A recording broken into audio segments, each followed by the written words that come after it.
before we formally start. That's it. Okay, members, good afternoon and welcome to yet another remote meeting of Angus Council. Just before the commencement of the official business, I would like to highlight today what we've seen from the Chief Executive in that excellent email we got that the Tay Cities deal was signed today, bringing a £26.5 million fund to Angus.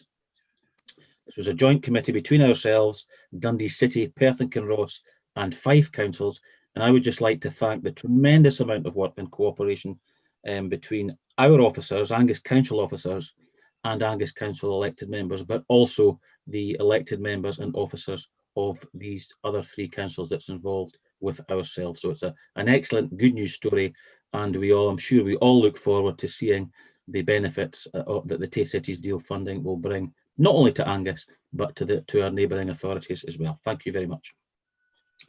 Okay, Mr McCaskill, are there any apologies for absence, please?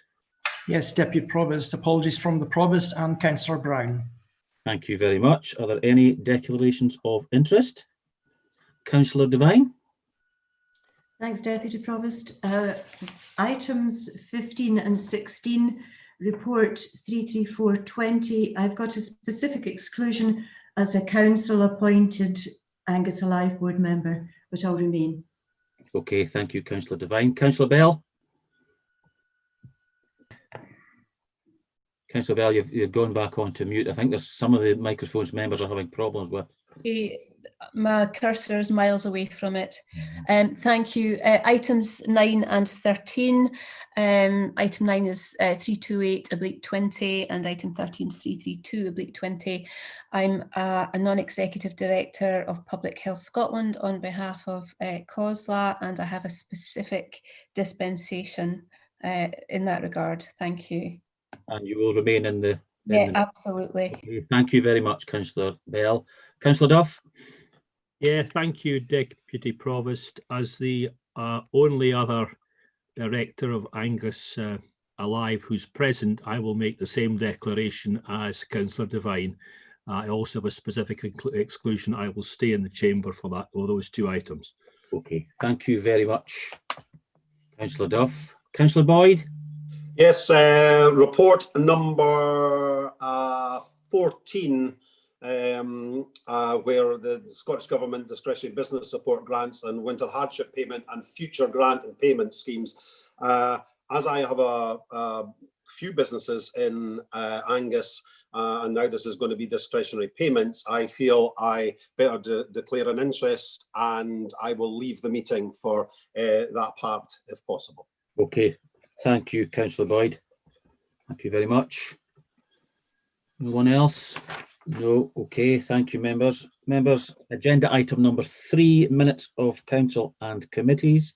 We have before us to submit for approval as correct records the minutes of meetings of Angus Council of the 5th of November 2020 and the special Angus Council of the 27th of November 2020. Do we agree to approve these as correct records? Agreed. Okay, thank you very much. And at 3.2, minutes of committees. Submit for information the minutes of the following meetings, and it's 3.2c to M. You have the titles of these committees in front of you. Do we agree to note these? Agreed. Agreed. Okay, thank you very much.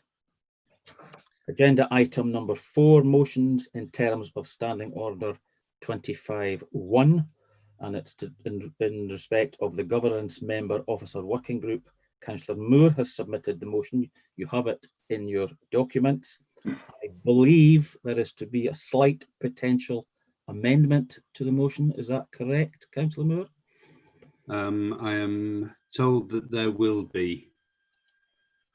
Okay.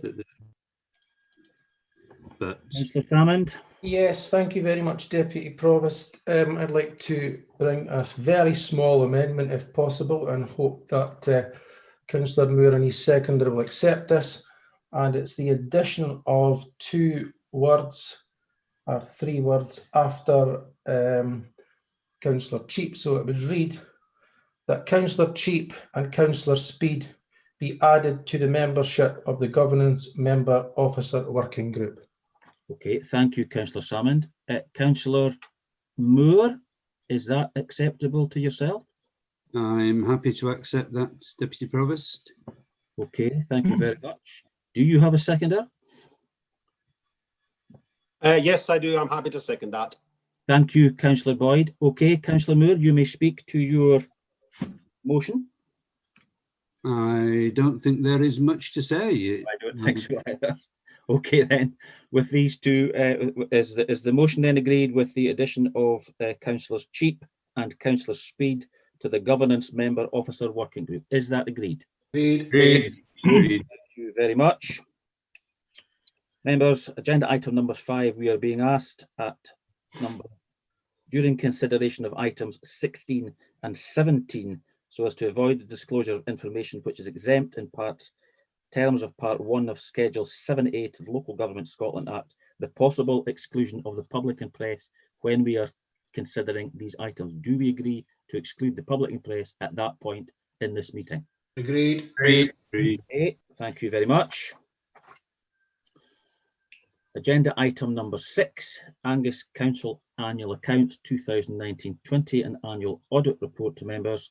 And they've got the report 291/20 in front of you by the Chief Executive and the Director of Finance. Councillor Macmillan Douglas, questions? Sorry, mine is a statement and not a question. Okay, are there any questions then before we? No. Okay, Councillor Macmillan Douglas. Thank you, Deputy Provost. I'd like to thank the Director of Finance and his team for this excellent report. I would like to pick out some key points. First, our draft accounts for 2019-20 were submitted to Audit Scotland by the 30th of June deadline, despite local authorities across Scotland being given a time extension due to COVID-19. So congratulations for that. 2, Audit Scotland's report highlights, and I quote, the strong progress made in addressing the actions from the 2018-19 audit report. Excellent. Point 3, Angus Council and Angus Integrated Joint Board have worked well together. This is a substantial achievement. And I would add to that when compared with what has happened in some other local authorities. Point 4, the Council has effective financial management. Point 5, the Council remains within budget in 2019-20. This was achieved through efficiency savings, including zero-based budgeting, delivering 2.6 million in that year, and that was a superb achievement. Point 7, the Council did well in keeping Council meetings going through lockdown. This maintained the democratic accountability. Audit Scotland did identify risks, uncertain value of council houses due to COVID-19, and secondly, the judicial review ruling that buildings on common good ground belong to the common good. The council is working on both these risks to mitigate them. So, Deputy Provost, I think this is an excellent report. Compliments to the Director of Finance and his team and to the wider management of Angus Council, and also compliments to the administration for setting clear objectives and sticking to them. Thank you very much. Thank you, Councillor Macmillan Douglas. Councillor Duff. Yeah, thank you, Deputy Provost. Yeah, I would endorse Councillor Macmillan Douglas's sort of congratulations to finance officers and Mr. Lorimer for getting the accounts in time, and that it was an unblemished report from Audit Scotland. So many thanks to that.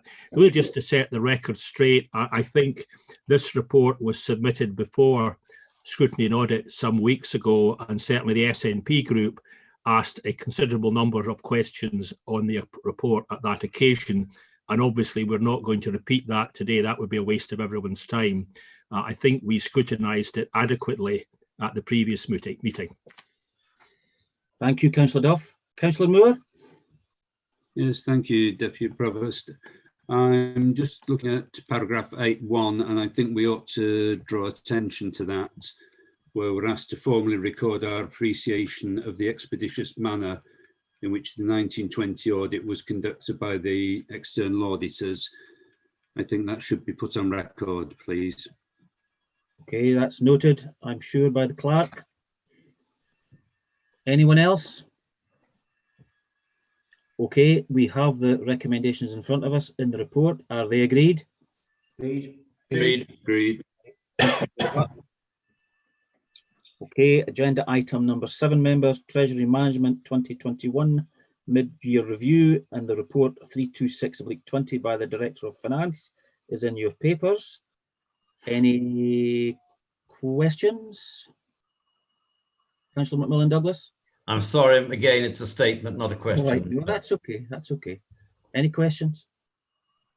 No questions. Okay, Councillor McMillan Douglas, comments? Thank you. I'd just like to note paragraph 1.2 of the paper, which notes that, and I quote, "There are no policy amendments required to Treasury Management Strategy since it was last approved by Angus Council in March 2020. Therefore, I recommend that that the Council scrutinises and accepts this paper." Thank you. Thank you, Councillor McMillan Douglas. Anyone else for comments? Okay, then there's one recommendation in the report. Is that agreed? Agreed. Agreed. Thank you very much. Agenda item number 8, the Councillors' Code of Conduct Consultation 2020, and it's a report by the Director of Legal and Democratic Services. Mrs. Buchanan, do you wish to comment on this, or will I ask members for any questions first? Through yourself, Convener, quite happy for you to ask members to put forward any questions that they may have in terms of the report. Okay, thank you very much. Questions? Councillor McMillan Douglas? No questions. No, it's just your hands up. Oh, I'm so sorry. No, that's okay. At least that's working, because your mute button doesn't usually. Thank you, Deputy Provost, for pointing that out. Okay. Comments? No comments. Okay, then we have. Sorry, I've got a comment, please. Sorry. Oh, sorry, Councillor Boyd. Yes. Sorry, I couldn't get my hand up quick enough there. That's okay. Thanks, Craig. Sorry. That's all right. It's not easy working on an iPad in one hand and the papers on the other. So, so mine is really a comment, because I read in depth what the Standards Commission are trying to do here. So, this is a question I'd like to direct to our Chief Executive, because I've had questions from constituents about the situation of bullying and intimidation that is going on.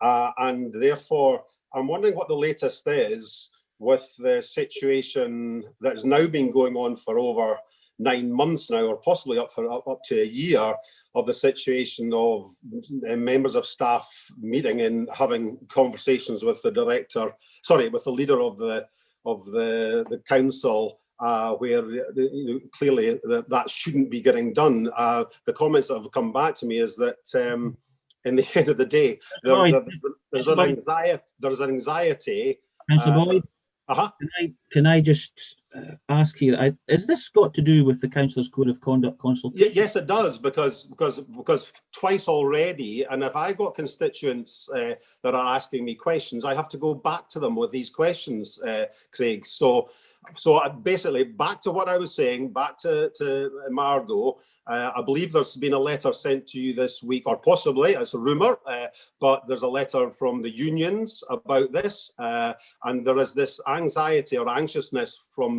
people in the general public that are worried that this is taking far too long. And the comment that was made to me was, Councillor Fairweather could actually have retired before this will be brought forward, and then it's never all been sorted out. So that's the question I'm putting to the Chief Exec, Craig.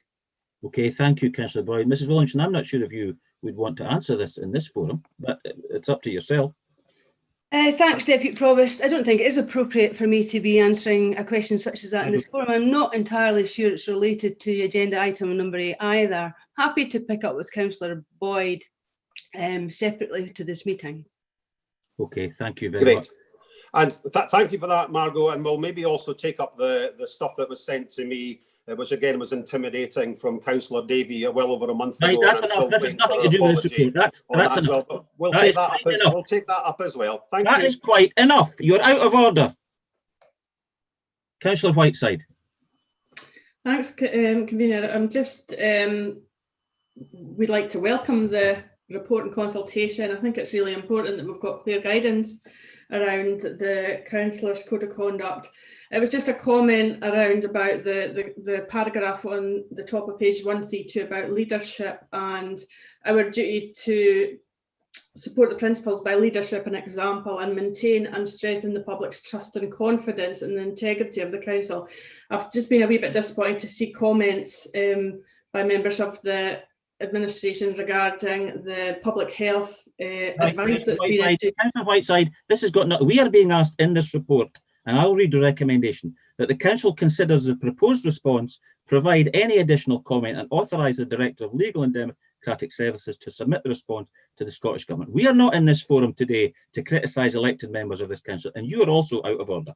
I take your point, Convener. My point was just we need to be seen to be following the code, not just approving the code. Thank you. Thank you. Councillor Braze. Yes, well, I would certainly echo what Councillor Whiteside has just said, but my point was really, and I don't think there's an awful lot we can do about it at this stage. It only really occurred to me when I reread the papers yesterday, I think.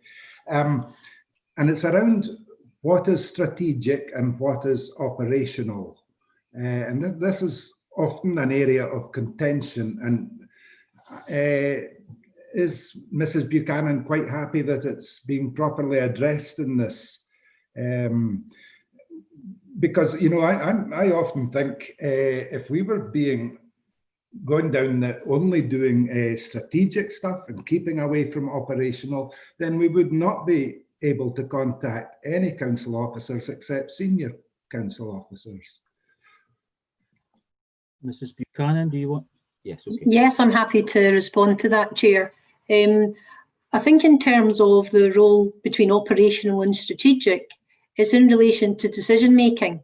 So there's nothing to prevent councillors passing on operational issues to relevant council employees. There is in fact a guide, Councillor, through yourself, Chair, Councillor Braze, on the Standards Commission's website. I could certainly circulate that if that would be helpful, and they give further detail in terms of looking at the whole aspects of the difference between strategic and operational matters and what would be appropriate for councillors to get involved in, mindful that quite often that the queries that come to councillors are of an operational nature. I think there's a difference between the councillor's role in that regard in relation to getting involved in an operational level and simply being there to pass on details and be a conduit between members of the public and officers. Mm-hmm. Yes, well, thanks. I did actually read the guidance, and I guess I better reread that as well. But thank you. Thank you, Councillor Blaze. Councillor Hands?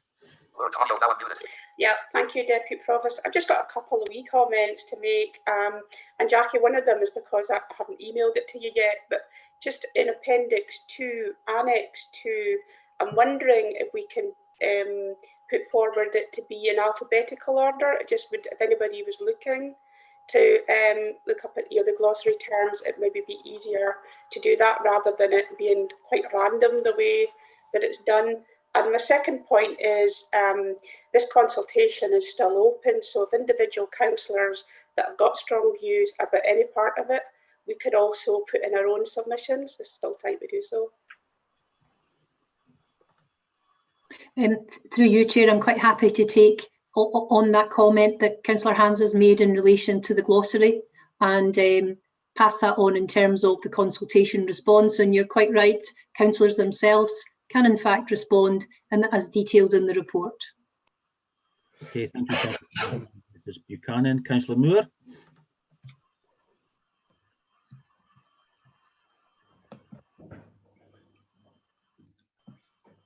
Sorry, I went mute. I've got a slight confusion here because it states that we'll do away with the register of gifts and hospitality. But then in 319, it says, if I consider that declining an offer of a gift would cause an offence, I will accept it and hand it over to the council at the earliest possible opportunity and ask for it to be registered. Well, if we're doing away with the register, how do we register it? Mrs. Buchanan. Thank you, Chair. It wouldn't be a register of gifts and hospitality accepted, but of course there will be a requirement in terms of what it said in relation to gifts and hospitality which are not accepted, and I think that's the distinction. Members will appreciate that this is the code itself, and I'm sure there'll be further guidance that comes that will tidy up these aspects, such as raised by Councillor Moore. Thank you. Thank you very much. Well, that's been an interesting mixture of questions and comments in the one forum. Anyone else? Okay, we've got the one recommendation before us. Is that agreed? Agreed. Thank you very much. Agenda item number 9 is the Angus Council Winter 2020 and COVID-19 response and preparedness. And I believe Mrs. Williamson, like I asked Mrs. Buchanan, do you want members to ask questions first, or do you want to introduce the report? Deputy Provost, it would be helpful for me to say a few words if that's acceptable to you before other members speak. Absolutely, yes. I really just want to start off by paying huge tribute to our staff. I mean, many of our staff have been working throughout the pandemic, and you know, a lot of them will continue to work through this whole festive period. And it's been a very challenging time for colleagues within the council. And I think sometimes council's contribution to COVID-19 goes unrecognised in some respects. And the fact that many of them have kept performance at a very high level throughout the period of the challenge. And as you're aware, the infection rates in Angus, largely down to the citizens of Angus, remain relatively low, and we've stayed in level 2, which is very, very positive, and that's down to the high level of compliance of our citizens and of course our colleagues. Members will know from the weekly sit reps that you get that there's considerable work going on in terms of response and in terms of recovery and business as usual within the council. And we're doing this at a time when, you know, we're rapidly responding to changing government guidance a lot of the time. And what we've seen is very quick turnaround times to get business grants and welfare grants and money out to people who require it at this very difficult time. We've kept our schools open and our care at home responsive and supportive of our people.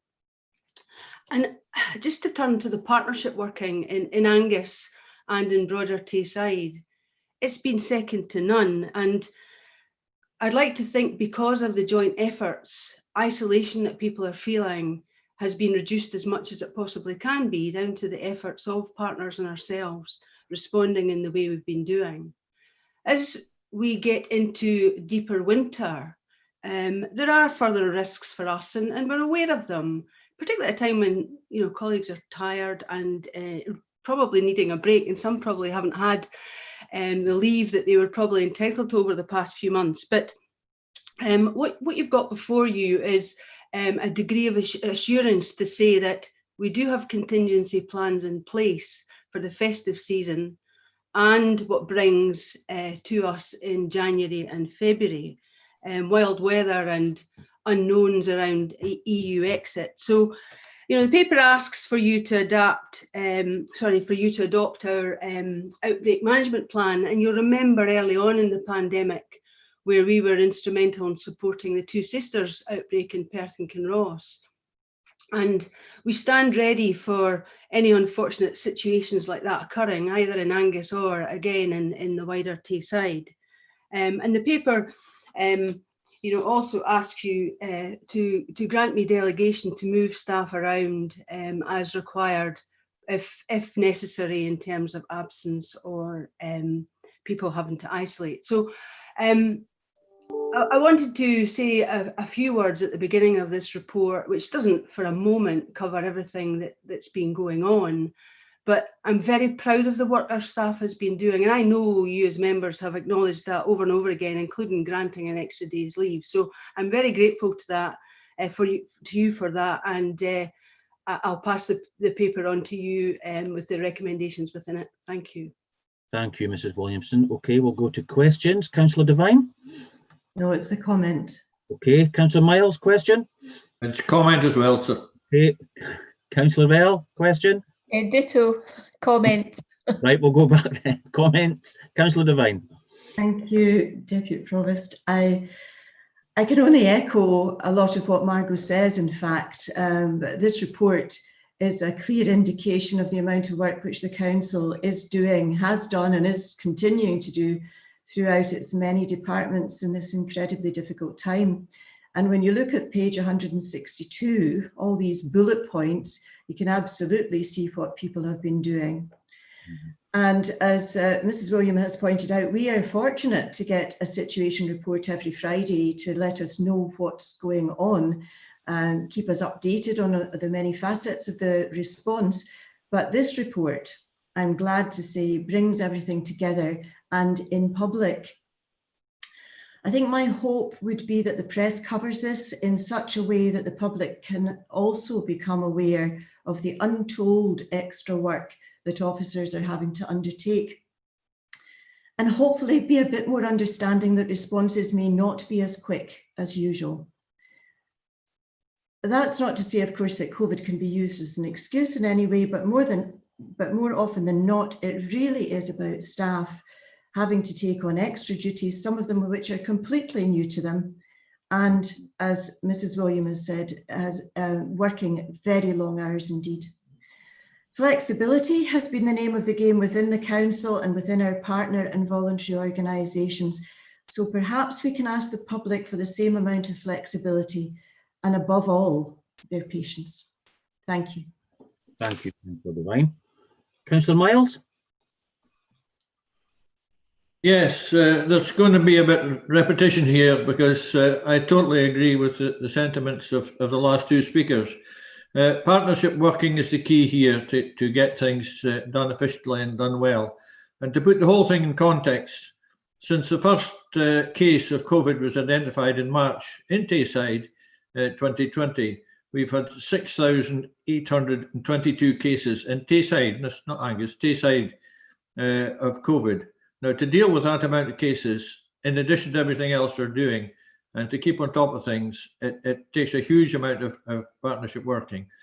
Angus has continually been the lowest infection rates in all of the Tayside areas, and long may that continue.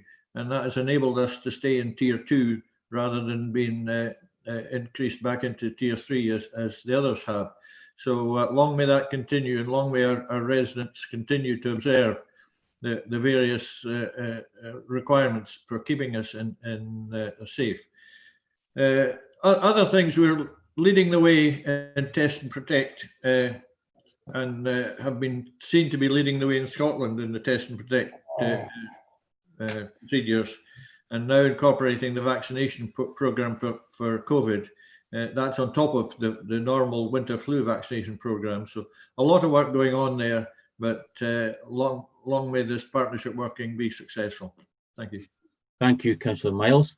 Councillor Bell. Thank you, Deputy Provost.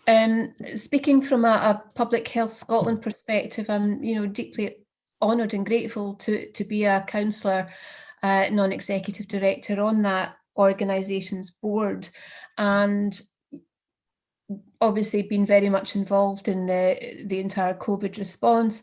And recently I was asked to seek some feedback from officers around the impact that Public Health Scotland may have had locally. And I think it's a credit to our officers and to the regular information that we get through the sit reps that I had no hesitation in seeking feedback whatsoever. And that feedback through education, through social work, through the IGB and through the Alcohol and Drug Partnership Data Information Officer has been incredibly positive. That data flow has helped us to refine how we deal with things on the ground, and it's also helped to inform a national picture. And I'm really grateful to all the officers who've been part of that.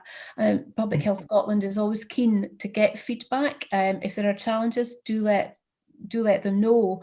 But that partnership working, I think, has been speeded up, has been much more effective than we could have hoped for throughout a pandemic. And it just really shows you what can be done when people pull together. And that leads me on to reiterate the comments that have been made around the public's role in the next phase. I am quite anxious about what happens in mid-January, because I know our staff are almost, in some cases, at the end of their well of resources, and I would ask people to be mindful of that and to do all we can to minimise the impact on ourselves and our loved ones, our friends and our neighbours, because this public health issue absolutely is the responsibility of every single one of us, and we have choices to make. So on that note, please stay safe and stay well. Thank you. Thank you for your words, Councillor Bell. Councillor Fairweather. Thank you, Deputy Provost. There's actually not much more that I can say after the previous speakers, but just to, to thank our officers and all our staff. They have worked above and beyond to keep the council on track, and they have done a it's a fantastic job that they've done. The ongoing operational work and the arrangements that are still being put in place are second to none. And huge congratulations to them for doing that. As I say, there's not much more I can add to that, but thank you again. No, I agree. It's been excellent words from all members that have spoken on this report today. Councillor McMillan Douglas. Thank you very much, Deputy Provost. I would like to also pay credit to the contingency planning that's taken place. Yes, the partnership work has been great. What is sometimes not seen is people looking ahead and seeing what can occur and putting contingency plans into place. And that basically is, I suppose, what management is about. And I think that, led by our Chief Executive, Angus Council has done very well on this. And I would very much like to compliment that. But while I'm here, I will also compliment the 6 community councils in my ward of Kirriemuir and Dean, who have gone out of their way to look after their citizens through this, using Angus Council resources and using their own resources. And I would like to thank them very much as well.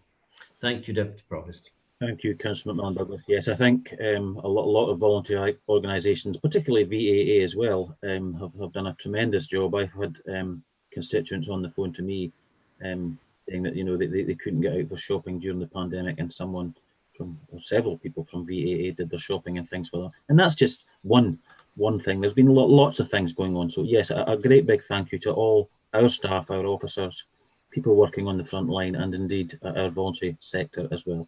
Is there anyone else wishes to comment on this report? Okay, we have the 5 recommendations in front of us then. Are they agreed?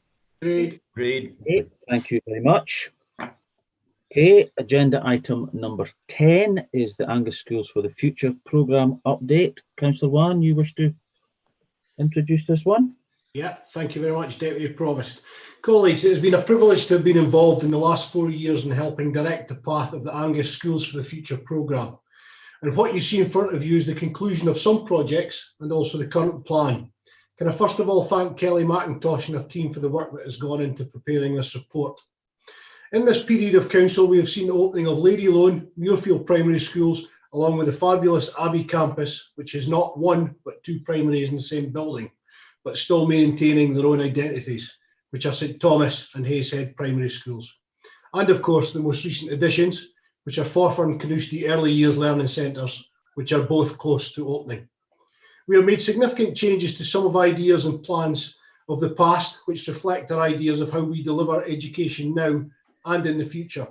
This year has shown us that things need to change and has probably hurried along some of these developments. Our current plan is to work on the Montefieth estate, and we propose to look at the building of a new secondary school. We have been involved in discussions with the DFM and Schools for the Future on this, and we await further news. In addition to Montefieth, we have also discussed the exciting idea of reimagining Arbroath Secondary School provision and re-looking at the Montrose estate to work with business and industry and more. All exciting projects and one that the Deputy First Minister showed real interest in. I believe this council should be extremely proud of advances that we have made, and I look forward to bringing to the Children and Learning Committee, as well as full council, more news as it comes in. Finally, can I just say, I would like to take this opportunity to thank all of our teaching staff, head teachers and office staff for the professionalism they have showed during this pandemic and for ensuring our young pupils are receiving the best education they can under these circumstances. Please all have a Merry Christmas, and we look forward to welcoming everybody back in the new year, hopefully all refreshed. Thank you. Thank you, Councillor Vaughan. Okay, we'll go to questions, and Councillor Hand, you were first. Thanks, Deputy Provost. I'm just reflecting back, and I looked back at the report 285/19 as well as this one, because I remember a conversation and a question that we had, I think it was to Mr. Lorimer, about the potential funding for a Montefieth secondary school and the likelihood of it receiving funding. And I do remember the time, at that time, there was a bit of concern about innovation being funded more than just a straight school. And this week, people would have received the Scottish Futures Trust newsletter in their inbox, and I had a good look at that and the schools that have been funded over the last year as well. A straight secondary school wasn't one of them.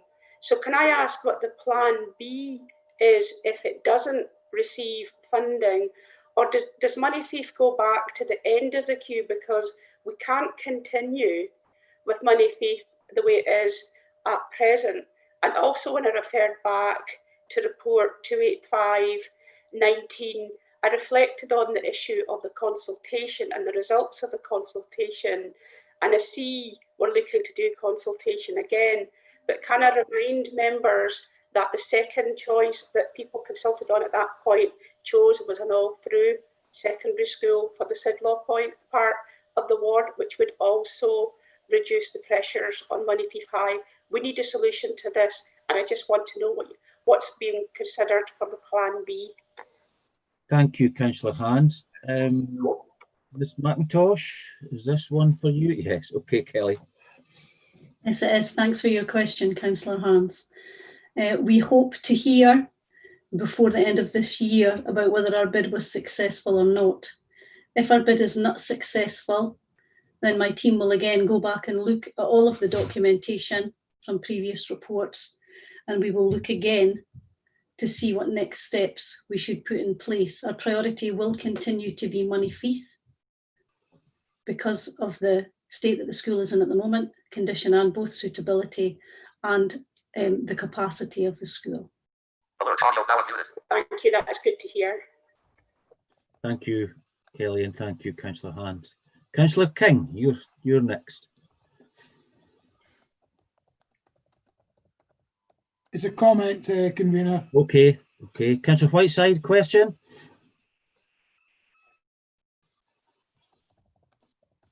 Thank you, Deputy Provost. I have to say that Councillor Hans has already asked most of what I was going to ask.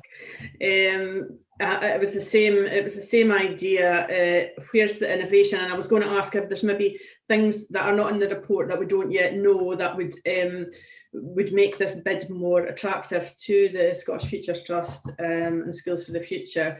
as far as funding goes, particularly because of the high figures involved. It seems to be a really big number if you compare it back to the Forfar community campus, for example, and there's no mention of this being a community campus with the same sort of facilities that Forfar has.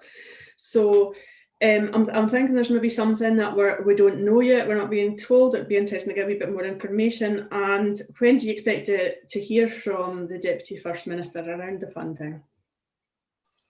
Okay. Ms McIntosh again. Yeah, we expect to hear very soon. We were advised it would be before the end of this year. So we're hoping before the end of term to have confirmation. With regards to the cost, Forfar Community Campus was costed 8 years ago. So there is an 8-year difference between when that would have been costed and when Moneyfeith would be finished. And the Building Cost Information Services indices was used, and the costs are actually comparable. They are comparable. I know they seem, when you look at the raw figures, they look much more, but they are comparable, I can assure you. Thank you. Thank you both. Councillor Dunno, a question? Okay, can you hear me okay? Yes, yes. It's regarding 4.21, the feasibility study on the development of the secondary estate in Arbroath, with the thoughts of joining Arbroath Academy and Arbroath High School. I'm just wondering, is there going to be public consultation regarding this? Because these two schools have always been very different, and they've always had a bit of rivalry, and they've always sort of admired their own schools. And I don't know how the general public would feel about having two schools that have been there for, I don't know, the high school's been there for hundreds of years, but the academy's probably been there for about 60 years. I don't know if they'd like the idea of putting two schools together. Are we looking forward at thinking that maybe the population of Arbroath is going to be smaller, and also with the likelihood of places for everyone, where we're going to be having everybody cycle to school? Is this going to be feasible when you've got the likes of Aberlit, Inverkeeler, Mythy? Are they going to be able to bike from Mythy away out to the other end of the town? I think there's an awful lot that's got to go into this feasibility study to make it feasible. So I'm just wondering what the thoughts are on all this change. Thank you. Okay. Kelly, I'll just let you carry on. Yeah, Councillor Dunno, if I could thank you for your question, and if I can draw your attention to recommendation 8 in our report.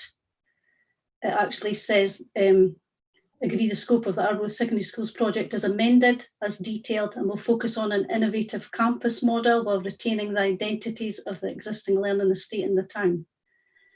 So that is a move away from making two buildings into one building, if you like. Both of the buildings would stay as they are, and we would be looking at Arbroath as a place and working with Dundee and Angus College in its broadest sense on the learning estate there. That's good to know, Kelly. That sounds a lot more workable than what the initial plan was. Thank you. Thank you, Councillor Dunno. Councillor Duff, a question?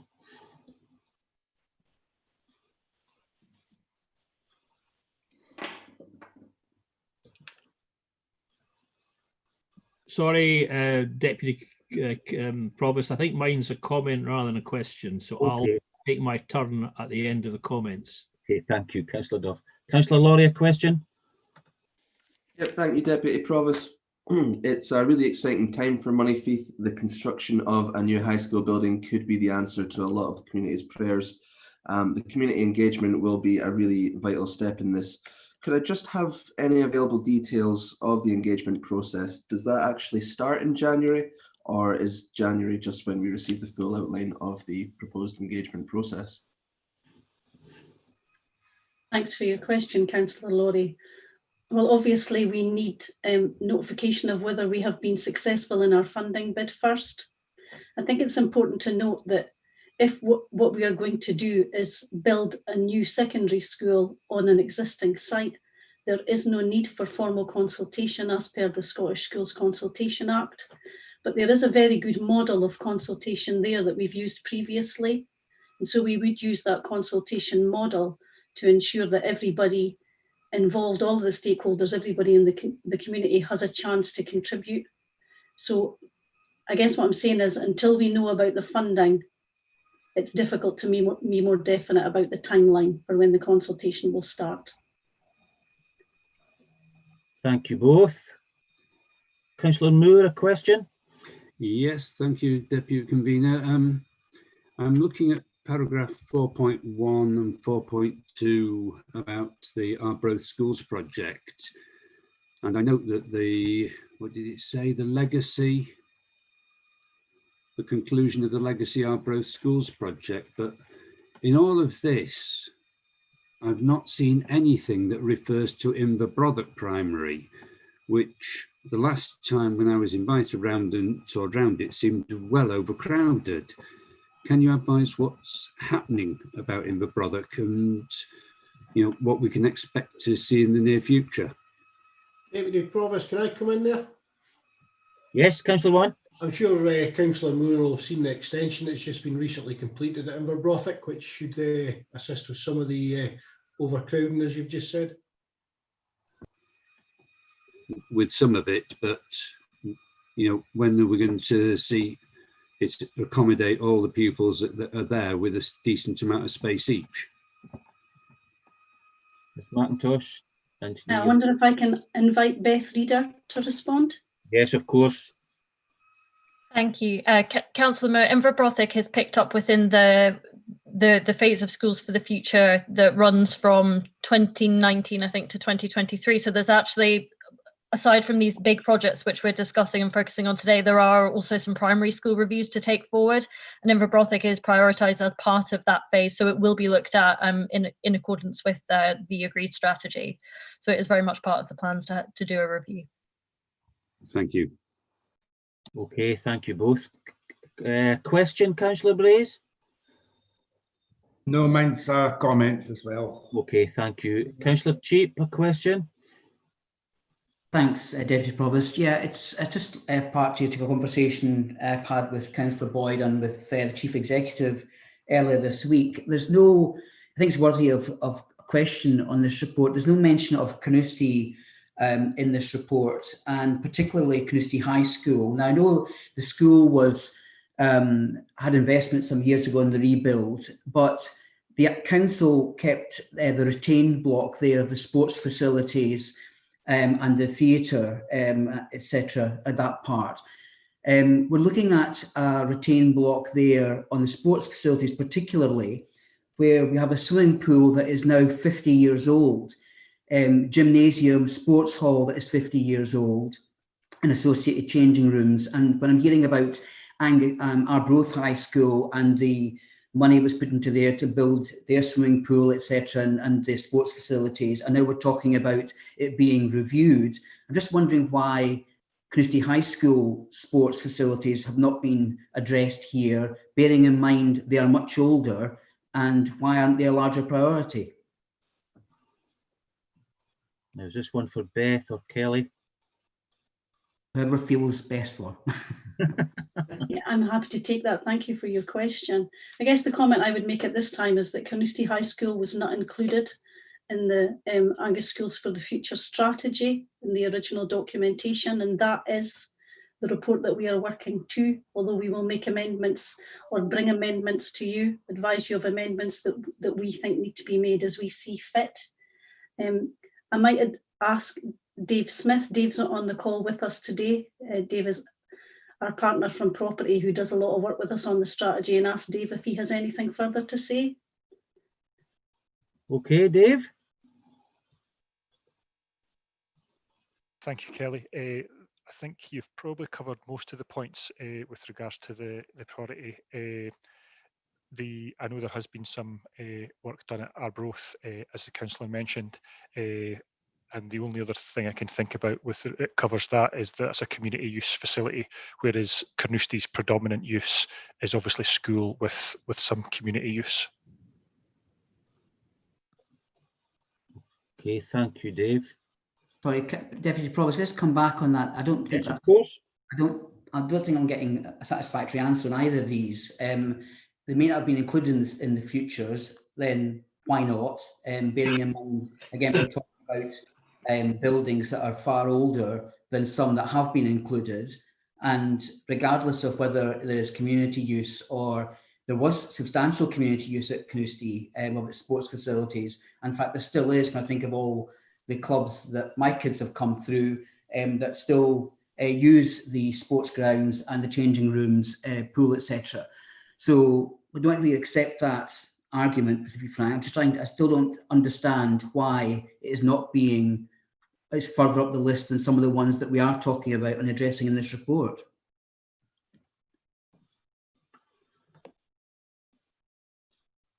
Okay, who's going to answer this one? Kelly? Okay, thank you. I guess I can only reiterate that Carnoustie High School is not included in the Angus Schools for the Future strategy that was presented to this committee in 2017. So I'm very happy to have a conversation with you out with this meeting, Councillor Cheap, to really get to the heart of what it is you'd like to see addressed at Carnoustie, and also what you're indicating about the Arbroath High School site. That would be helpful for me too. Okay, Councillor Cheap, is that acceptable to you? Happy to have a conversation on any of these things off this call. Okay, thank you. If we can make that a joint meeting, I'd appreciate that too. Thank you. Okay, thanks, Councillor Boyd. Councillor Sturrock, a question? Yes, the question. Thank you, Deputy Provost. It relates to article item 423 on page 197, and it's specific to Montrose. I notice it says here you've actually had some initial high-level work has been completed, although at this stage there are no clear proposals to progress. Is there a roadblock on any way that it's halting the progression of reimagining for Montrose? Okay. Thank you for your question.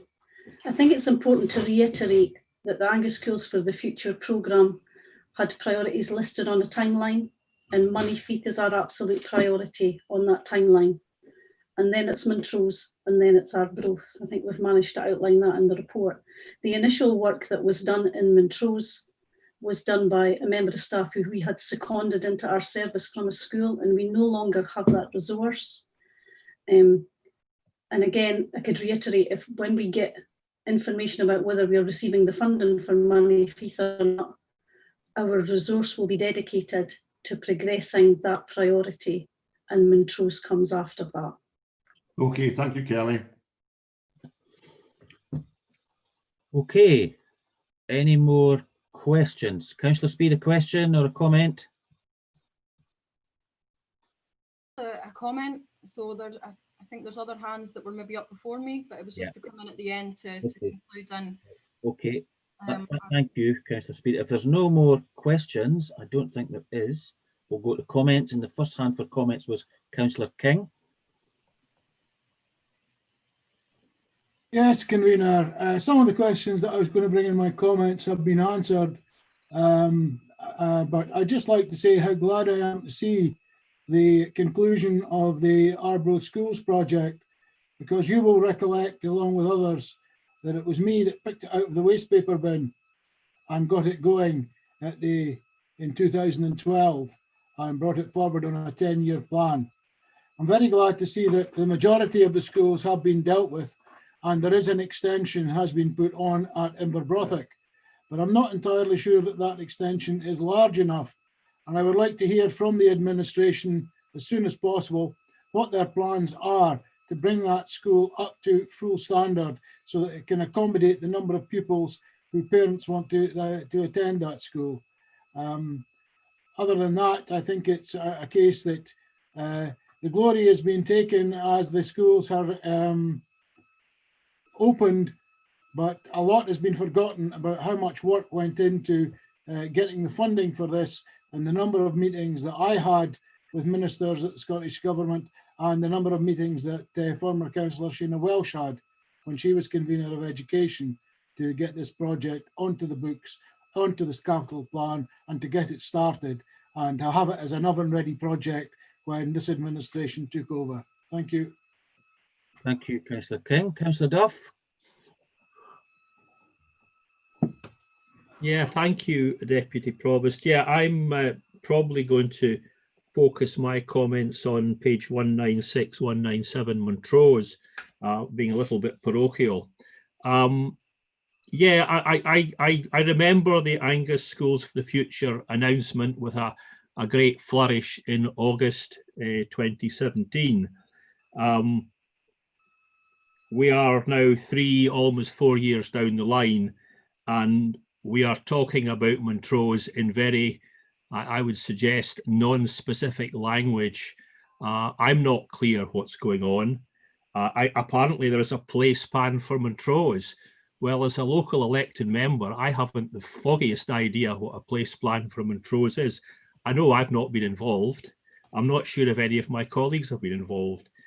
And I've not been involved in reimagining the schools for Montrose. I mean, we all know how emotive schools are and how emotive catchment areas are, and yet not to involve any local, well, certainly myself, I've not been involved in any discussions about any of this stuff. I also look with concern, wearing my finance hat, at the capital plan and the potential shortage of any funding. And my colleague, Councillor Sturrock, was asking about, is there a roadblock? I think the facetious answer might be money, because I don't see money for the work on Montrose schools at the moment. I really don't understand why the administration published Schools for the Future in 2017 and excited a lot of interest amongst the public about what might be achieved. And the bottom line is not very much. But as Councillor King has said, nothing has been delivered that wasn't already in the plan in 2017. It is a plan put together by the previous SNP administration has been delivered. Nothing new has been delivered. All we've had from the administration is talk. And I can remind them that the clock is ticking and your time's running out. And before we know where we are, we'll be in an election in 2022. And I suspect all we'll have then is promises. So that's a comment I would make. Not involved in any discussion about Montrose.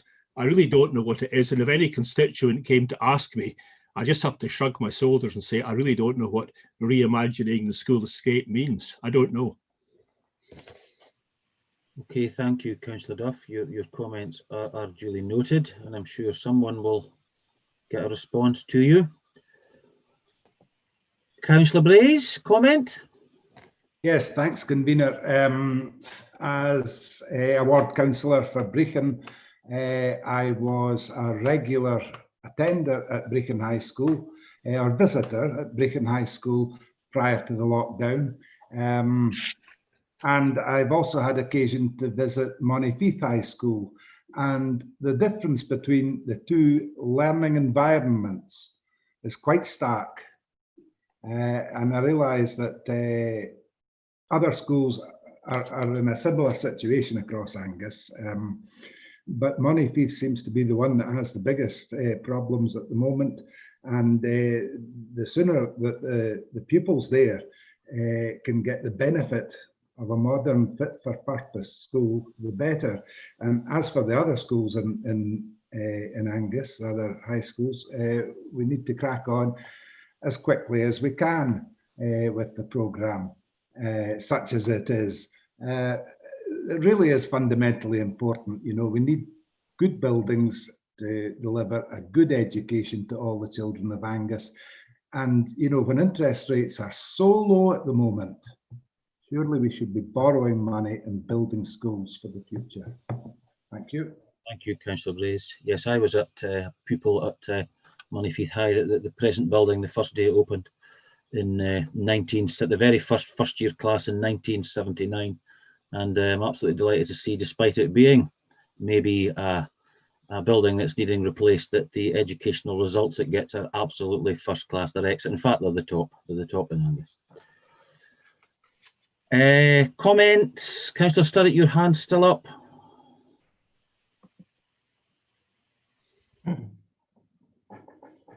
comment, Councillor Sturrock? No. Okay. Councillor Laurie, a comment?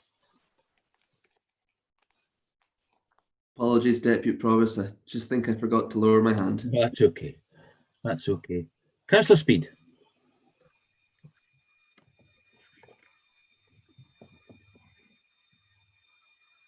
I am coming. I'm just, is that me on? Thanks, Deputy You're on. Provost. Yeah, You're on. thank you. It was really just to follow on what Councillor Wan opened with, and I too welcome this report and would like to congratulate Angus Council on their determined and thorough commitment and investment of time and resources that has strengthened our school estate across Angus and has placed us in good light nationally. Our new schools developments have already enhanced the learning and enjoyment of our children and young people, and I know this from the encouraging feedback that I receive from pupils, families and our school staff.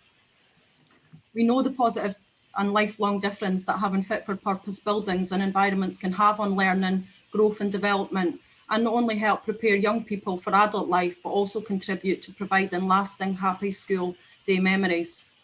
I'm particularly proud of the fact that new builds within this administration have greatly evolved from inclusive planning, thinking and design, and that thorough attention by Dave Smith and his team has been given to ensure we improve access and experiences for not only our children and young people with a disability or additional support needs, but all our communities who access and utilise our buildings.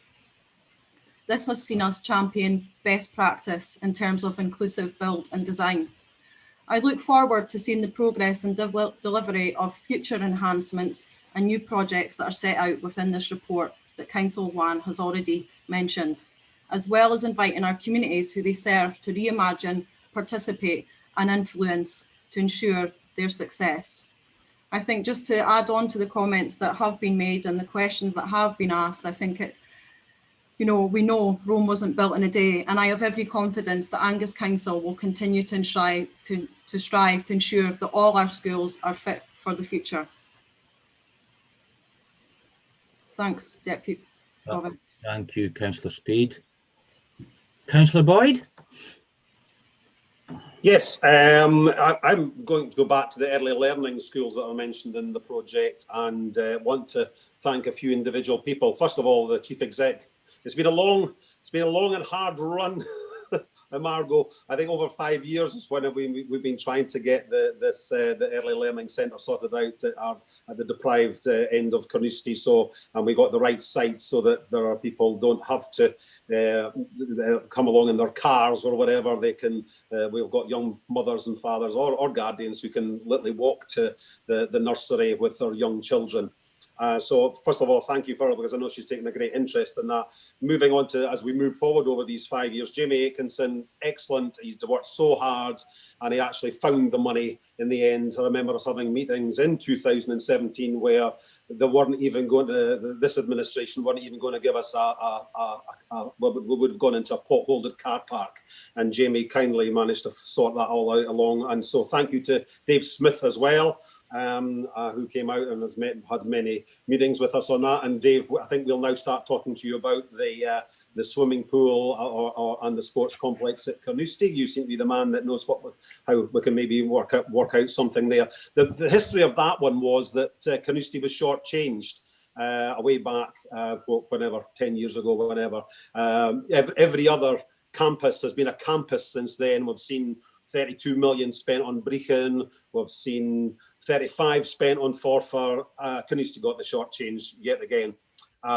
Also, I'd like to also just finish off by thanking, because I know Vivian Smith and Ian Coughlin have been involved with this, and we look forward, as I think the comment Councillor Duff said, time is running out. Yes, it's actually 503 days. I've got a good turnaround time to make sure we move forward into the next administration with making sure Carnoustie gets what it actually just deserves. Thank you. Thank you, Councillor Boyd. Councillor Moore? Yes, thank you, Deputy Provost. I simply want to endorse Councillor King's comments about Inverbroddock, and I would like to receive information about what the plans are for it in the future. Okay, thank you very much. If there are no further comments, then we have the recommendations in front of us. Are they agreed? Agreed. Thank you very much. Agenda item number 11, proposed consultation 2021-22, planning and budgeting. And it's a report by the Director of Strategic Policy, Transformation and Public Sector Reform and the Director of Finance. Any questions? Councillor Macmillan Douglas, question or comment? It's an introduction, a proposal, I should say, of the option that I wish to put forward. Okay, thank you, Councillor Macmillan Douglas. Councillor King, a question?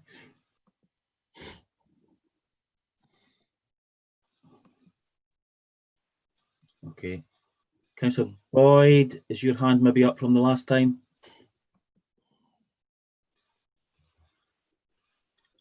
That's it. You've got it now. Councillor Hand, a question?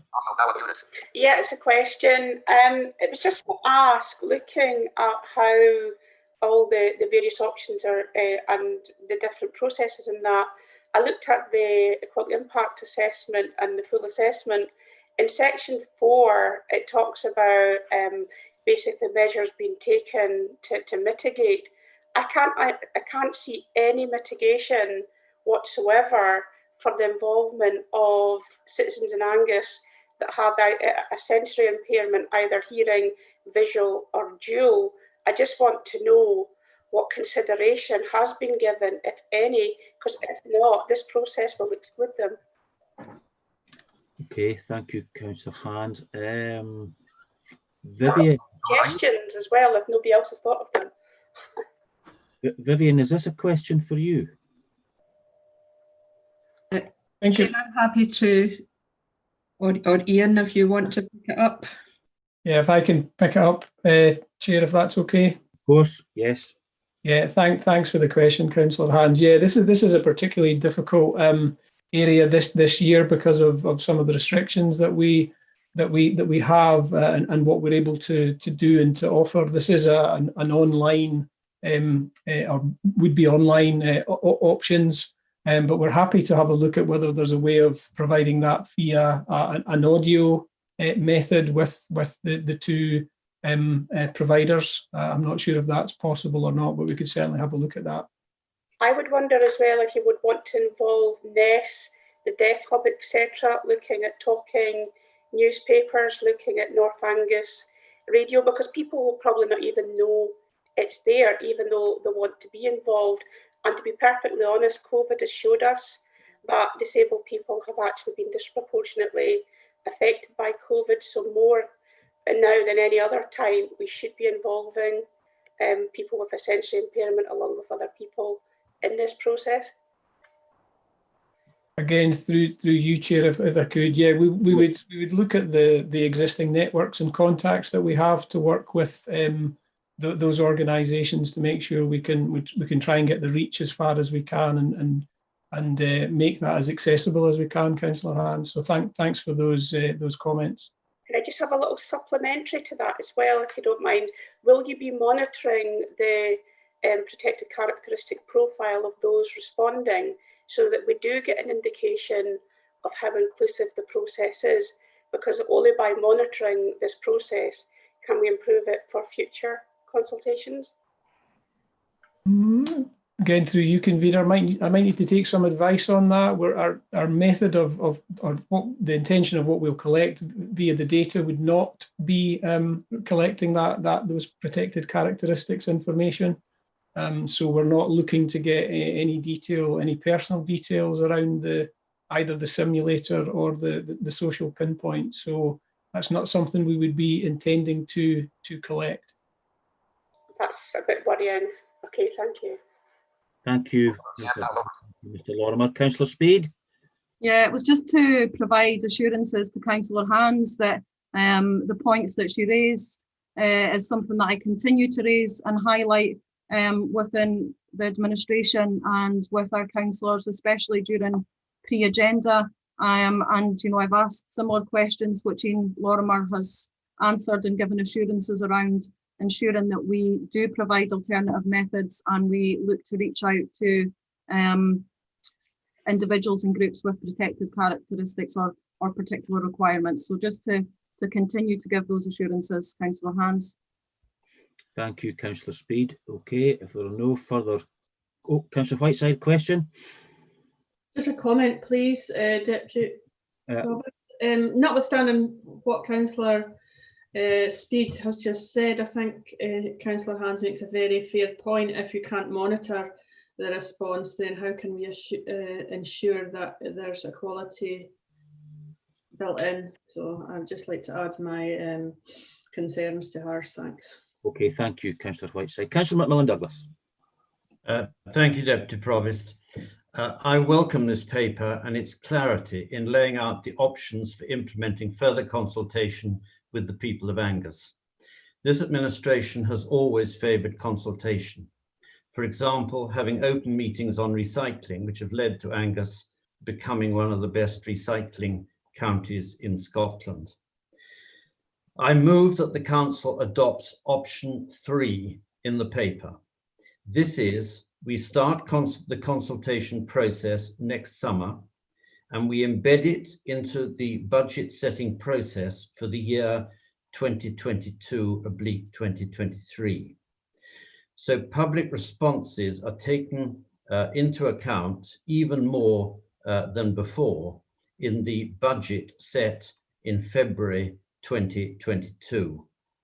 The reasons for supporting option 3 are the following. As the paper notes, we are too late to get into specific budget choices for the February 2021 budget. Consulting when we cannot take account of the results of the consultation risks bringing the whole process into disrepute. Second, we are also now consulting on the Lochside Leisure Centre and parking charges, and further consultation risks muddying the process. Third, there is the added difficulty of consulting over the period dominated by COVID, as we have heard in 2 questions. And also pressure on people over the next few months to get vaccinated against COVID-19. And although this is a different issue, is likely to be of a much higher importance in people's minds, and again, could reduce the effectiveness of the consultative process. So therefore, my final point would be on this, that option 3 provides the process of starting consultation next summer and embedding it into the budget process for developing the February 2022 budget. It avoids the risks and it allows the Council to follow a thought through and competent process. Therefore, Deputy Provost, I move the motion that the Council supports option 3 in the paper. Thank you. Do you have a seconder? I think I have the leader as my seconder. Councillor Salmond? Yeah, sorry, I'm not the leader, but I'm actually seconding this today. So I'm happy to second option 3 and fully support Councillor McMillan-Douglas's view. Meaningful consultation and engagement with the residents of Angus is an area that this Council must make improvements in moving forward. So let's not trip ourselves up today at the first hurdle. Let's get this right. I welcome our officers' proposals to consult and engage on the Council plans and budgets. This is a positive step forward and I am sure will be welcomed by Angus residents. But for me, consultation on how Angus Council prioritises its spending shouldn't be rushed. Residents need to have time to understand the issues and respond accordingly. And I would take on board the points that Councillor Hans and Councillor Speed have just made. And I think moving to option 3 allows further consideration of the issues that these 2 colleagues have just raised. COVID-19 is putting a real strain on the personal lives of our residents. Residents are struggling financially and emotionally. And as things stand, there is no normal structure in their lives. And possibly none for the next couple of months. The tier system in Angus is moving between tier 2 and 3. Residents are waiting to be given the vaccine, with predictions of cases rising in early January after the Christmas relaxation of COVID rules. Residents' lives are in turmoil. This council's priority should be the well-being of its residents first and foremost. This is why I believe doing the consultation this January is a mistake and could be conceived that this council doesn't care about residents' well-being. And that's something I truly believe that the public may feel. Option 3, to start the consultation in the autumn of 2021, when I really hope some normality has returned to Angus. This timeline will mean that the consultation results can be fed in and help shape the February 22 council budget.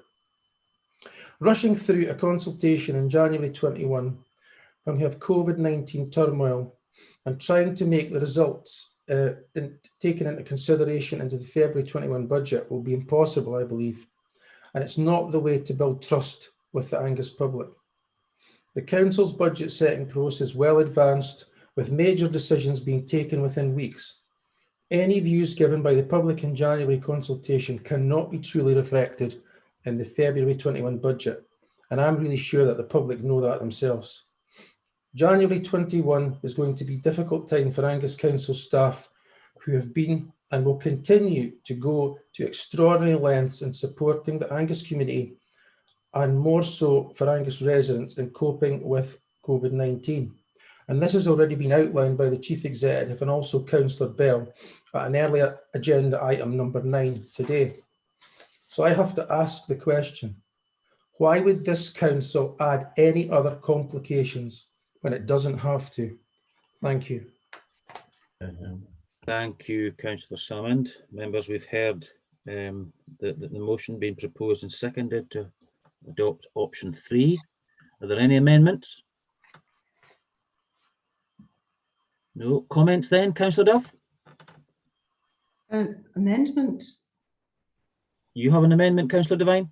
Yes, my hand was up first, Deputy Provost. Okay, your hand's actually below Councillor Duff's. I'm just doing it in the order that they're there. Okay, sorry, my apologies. On you go, sorry. Okay, I'm just a bit surprised about this because we've really not done a great deal of consultation at all on the budget under this administration. The last really good one was way back, 2015, I think it was, in the Sumalto. And we were promised much more consultation this year. Now, I accept the fact that we've had the parking charges, but that's been done now. We've got the leisure centre, which has got a longer date. And I really feel that we need to give people the opportunity. We had a very good response to the parking charges one, and I think there is an appetite out there for people to be involved. I accept that this could be a little bit more work for staff, but I think that they're well and truly capable of doing number 2. Now, the first one would have been the all singing, all dancing. And I absolutely accept that that's not possible. But I would really like to go down the route of number 2. And certainly accept what Councillor McMillan Douglas says about next year and get this started so much sooner. It has been appalling, really, that there's been so little budget consultation with the public over the last 3 years. So, seconder, Councillor Duff. Thank you, Councillor Devine. Councillor Duff? Yeah, thanks, good Deputy Provost. I'm happy to second Councillor Devine. I think, you know, we can use COVID as an excuse for things, but we've had quite a number of months to think about a consultation, and I think we could have done more. I think the Sumalto exercise done quite a long time ago was a decent effort. As Councillor Devine has said, we got 3,000 consultation responses on parking, which was an excellent job, and I think very well pulled together by Mr. Scott. I think we could do more, and I accept we can't do option 1 in the time scale we're in, but I would go for option 2 as at least the next best option. Okay, thank you, Councillor Duff. Councillor Speed, your hand's up, but was that from the last time, or is this for you now? Yes? Yeah. Okay. Yeah, thank you. No, I do agree in terms of our consultations and our surveys and how we interact and engage with our public. And I think since I've come into council, I've continued to advocate that we must get better and we must do more to try and get it right, so that we do manage to reach out to a whole community. I do believe that, just following on from Councillor McMillan and Councillor Salmond, that the timing just would not be right. Many of my constituents and people I meet, tell me just how tired they are, how difficult a year it's been. We know that it's been a traumatic year. I would much rather wait and give the additional time to pick up on the points that my colleagues, and as I say, I have been raising within council about how we ensure we get our right methods of communication, different formats for ensuring that we can make it accessible to those who need different methods other than just online. So I would much rather that we take our time and that we get this right, and especially look to see if we can build in that monitoring, measuring of the people that are engaging with us, so that we can gather that information. And I think that the time would allow us to do that. So yeah, we must get this right, and the additional time will allow us to do that. Thank you. Thank you, Councillor Speed. Councillor Bell? Thank you, Deputy Provost. Yeah, in an ideal world, I'd be going for option 1, and I think at times of significant change and transformation, you need to redouble your efforts to consult and engage with people so they don't feel left behind.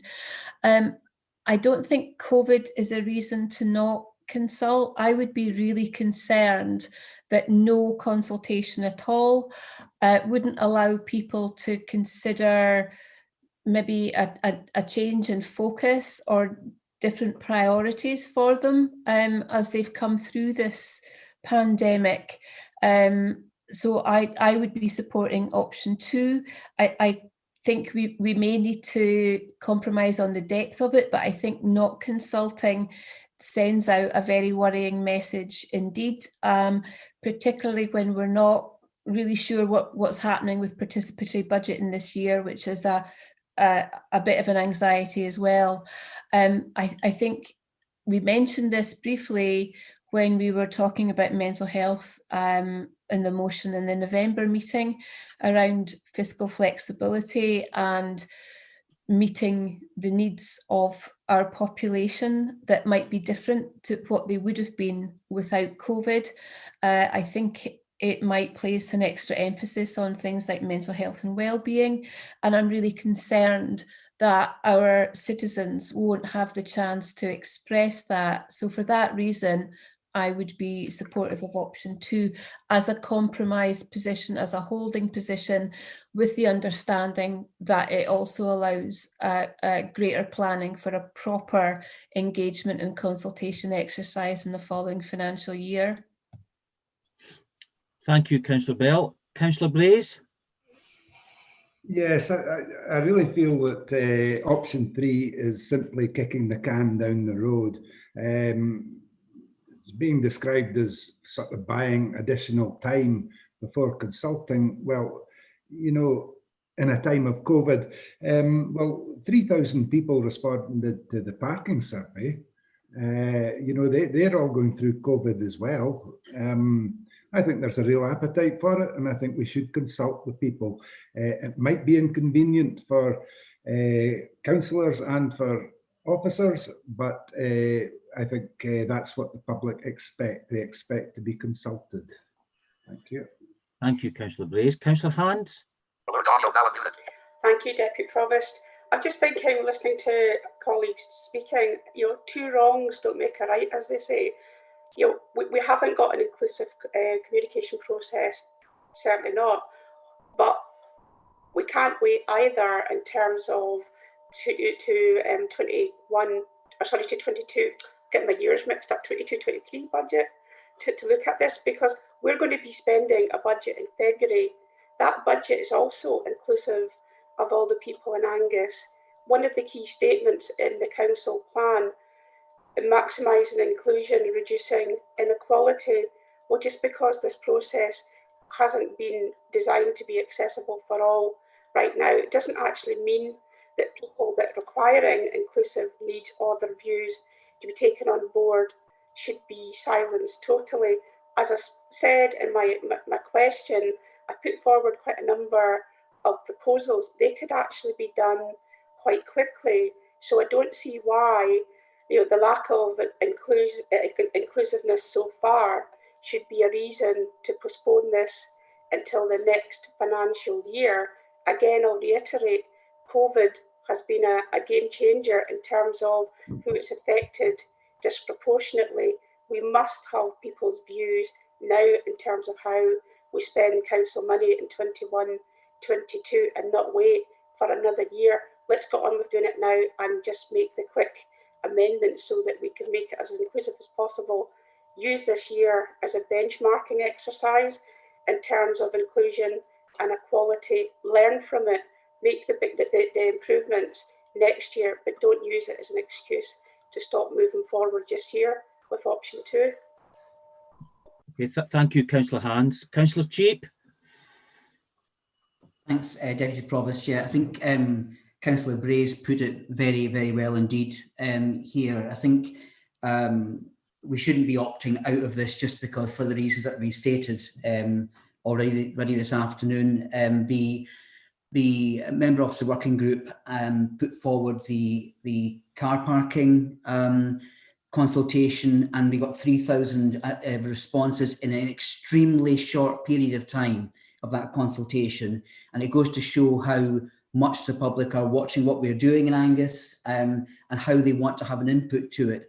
And I think really we should be using every opportunity we have to consult with the public, particularly on budgets, because budgets affect the entire Angus public. And I think really voting for option 3 instead of option 2 is really a delegation of duty to the Angus public and a bit of a slap in the face to them. We should give them the option to comment, and then we can move, as other people have said, on in future periods to extend consultation and increase that its appropriateness in due course. But we can't just opt out of it in this one, saying we need to get it more right the next time. No, that's just an escape. We should be going for the option 2. Thank you, Councillor Cheap. Councillor Moore. Thank you, Deputy Provost. Well, now let's be sensible. January 2021 is 2 weeks away. I've got sympathies with option 2, but we've all acknowledged that this has been a difficult year.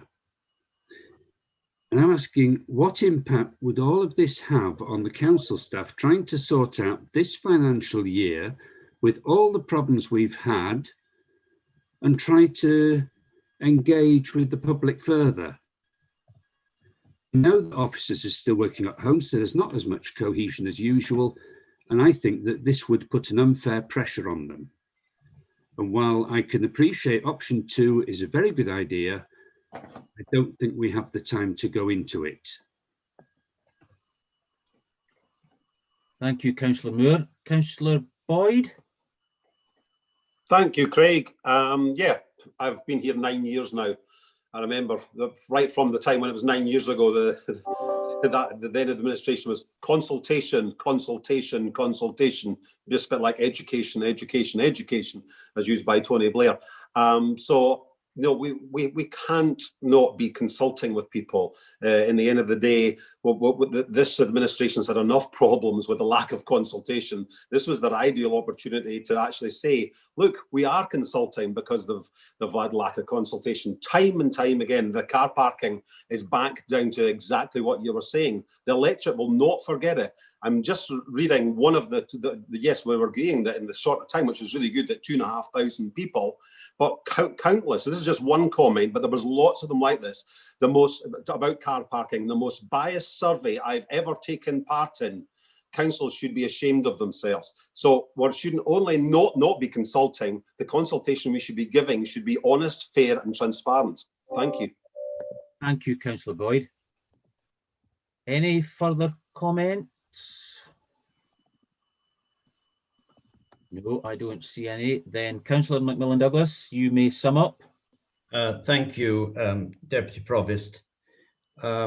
Despite the fairly harsh words, I don't see a lot between us on this. We're all in favour of this consultation. Presumably, we all make it work, and we're not just saying consultation to get a press headline. There is 6 months difference between us. We are standing and proposing option 3 because it gives us the time to work out this consultation properly, to involve people in it as we build up for the budget in February 2022. A budget takes roughly 6 months to put together. So there's no point in coming in 3/4 or 9/10 of the way through it. And quite frankly, we've run this administration extremely effectively for the last 3.5 years. We've kept our finances on extremely good track with the magnificent help of officers over the last 3.5 years. And we do not want to drift into something, an important subject like consultation, when there is not the time to do it and when people have other priorities. So I move and remove option 3, Deputy Provost. Thank you, Councillor Macmillan Douglas. Okay, Mr. McCaskill. Yes, thank you, Deputy Provost. The motion by Councillor Macmillan Douglas, seconded by Councillor Sam, is that the Council approves option 3 in the report. The amendment by Councillor Devine, seconded by Councillor Duff, is that the Council approves option 2 in the report. Please vote motion or amendment. Deputy Provost. Motion. Councillor Bell. Amendment. Councillor Boyd. Amendment. Councillor Braze. Amendment. Councillor Cheap. Amendment. Councillor Davey. Motion. Councillor Devine. Amendment. Councillor Duff. Amendment. Councillor Durno. Amendment. Councillor Fairweather.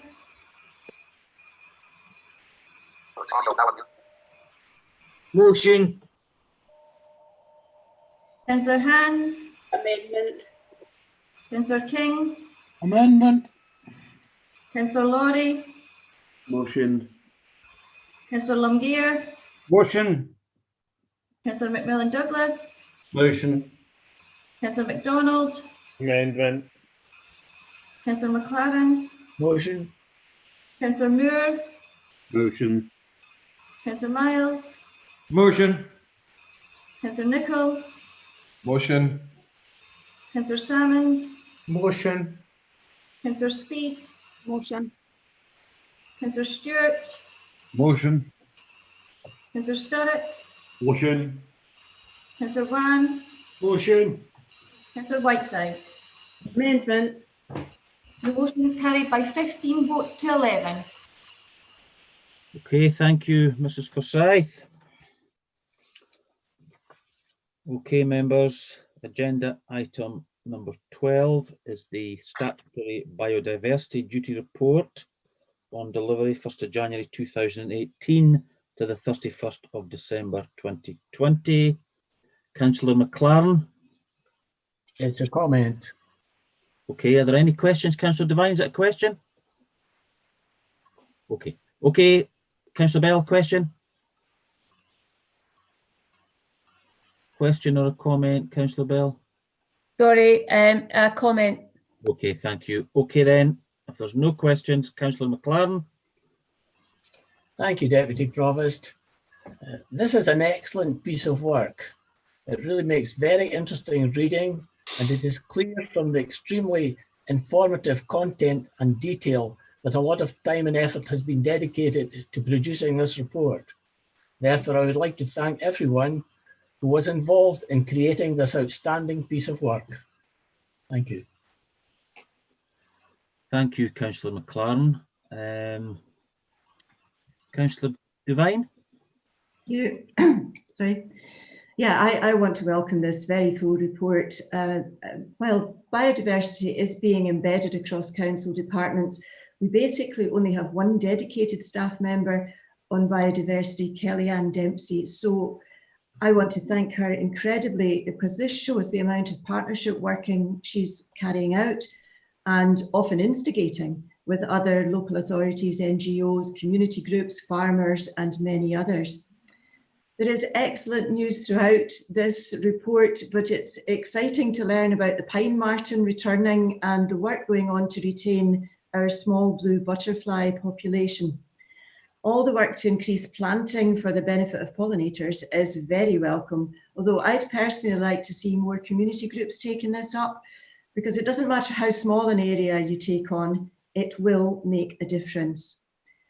As Angus Council champion for hedgerows, I'd really like to see us working more closely with farmers to encourage the establishment of mixed hedges around their fields for the sake of insects and birds, obviously, but also as wildlife corridors for small mammals. And as I'm also the champion for hedgehogs, that means a lot to me.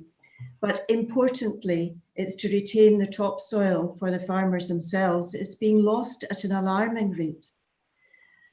Over this period of COVID, I've walked the Forfar Path network time and again, and I've been quite shocked by the lack of hedges. Clearly, with Brexit round the corner, this isn't exactly the time to be asking extra of farmers, but we still need to keep climate and biodiversity emergencies in full focus, so we can't put off action. A pile of work has been done on marine litter, and I'm very proud of the number of my SNP colleagues who've given time and effort to do the beach cleans, as you can see from the photos in the report. On the basis that most litter ends up either on the beaches or in the sea, others concentrated on inland litter picks. It's all worthwhile, but better still would be if people just took their litter home. Thank you. Thank you, Councillor Devine. I totally agree with what you've just said there. Councillor Bell. Thank you, Deputy Provost. Yeah, this I think actually belies the amount of work that does go on in communities, and I particularly, again, want to thank Kellyanne Dempsey. This is a lovely report to read, and has lifted my spirits enormously for this meeting today. I wanted to mention particularly groups like Sustainable Kirriemuir, who are doing a power of work in the community and are employing people to help deliver some of their actions. And I really hope that model can be taken up in other communities across Angus. So please do look out for more information around that on social media particularly. I also want, as marine litter and habitat champion, as mountain hare champion, and as the native tree champion, those areas aren't the only ones that interest me, but there's been a power of work across so many different groups like East Haven Together, the St. Vincent's Network, and I would be remiss if I didn't mention Ralph Coots, who's such a driving force in that, who sadly passed this year. Other activities in schools have, like Lady Lone Primary around marine litter, really just integrating the work in what we do. And I think COVID again has thrown up issues around perhaps a disconnect between some communities and the natural environment. So I really would love to be able to see, as time goes on, much more detail around the joining up the Angus plan, the biodiversity plan, our local development plan, and how that really brings people together with their landscape. And I know from the development plan coming up, there's the blue and green network, which is really important. I think some of our communities may have found over the summer period that beauty spots in our wards suffered a bit from sudden incursions, if you like, by people who didn't really know how to treat it with respect, and to take only memories and leave only footsteps. I think there's some work to do around connecting people back with our land again. But the achievements across the whole of Angus contained in this report do genuinely give me a huge amount of hope and an enormous sense of pride that the work that is going on is having an effect, and I'm enormously grateful to everyone involved in it. Thank you very much. Thank you, Councillor Bell. Councillor Fairweather. Thank you, Deputy Provost. Yes, I agree with all that's been said. It's an excellent report, and I do thank Kellyanne Dempsey. Going to page 248, I am the small blue butterfly champion, and for its right name, and I hope I'm going to say this right. It's Cupido minimus. I've visited now on a couple of occasions Woodlands Primary School, who are there, are the champions of the blue butterfly as well. And you know, it is so infectious, their enthusiasm, to help that small species. I've also been to Carnoustie Golf links with them, where with the help of the Carnoustie Golf Club, and looking after the children, I thought it was absolutely tremendous. They even commissioned me to paint a stone. I'm not sure it was too good, but obviously well enough accepted that it's someplace on Carnoustie Beach at this present time. But can I also thank all the champions from Angus Council for the role that they play. Thank you, Deputy Provost. Thank you, Councillor Fairweather. Councillor Speed. I welcome this report as well. I believe it's timely at the end of the year, which has no doubt transformed and reshaped all of our lives in some way. Of course, this has sadly been in traumatic and harrowing ways, but we must recognise for many that has seen a newfound or grown appreciation and enjoyment of our natural environments, which at times has been our only safe place and sanctuary out with our home, especially during lockdown when our movements were restricted to essential trips and exercise only. This no doubt increased our interaction with the outdoors. I believe there's never been a better time to showcase the Council's work and efforts, and that there are many, and that of the many individuals and groups highlighted within this report, as well as the need to continue to raise awareness and encourage all of our citizens to recognise the part that they can play in biodiversity, tackling climate change, and helping us to achieve our targets that will help ensure a healthy and sustainable Angus for future generations. Thank you. Thank you, Councillor Speed. Councillor Moore. Thank you, Deputy Provost. I'd like to say thank you, Kellyanne, for an excellent report, and we need to build on it.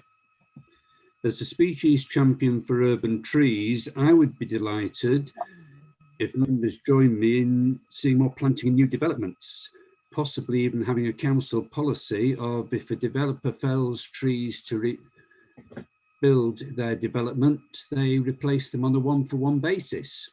And if they can't do it on the development site, they work with the council to do it elsewhere. We can't be complacent though. There's a lot more work to be done. But I think this is a very good base that we can move on from. Thank you, Councillor Moore. Councillor MacDonald.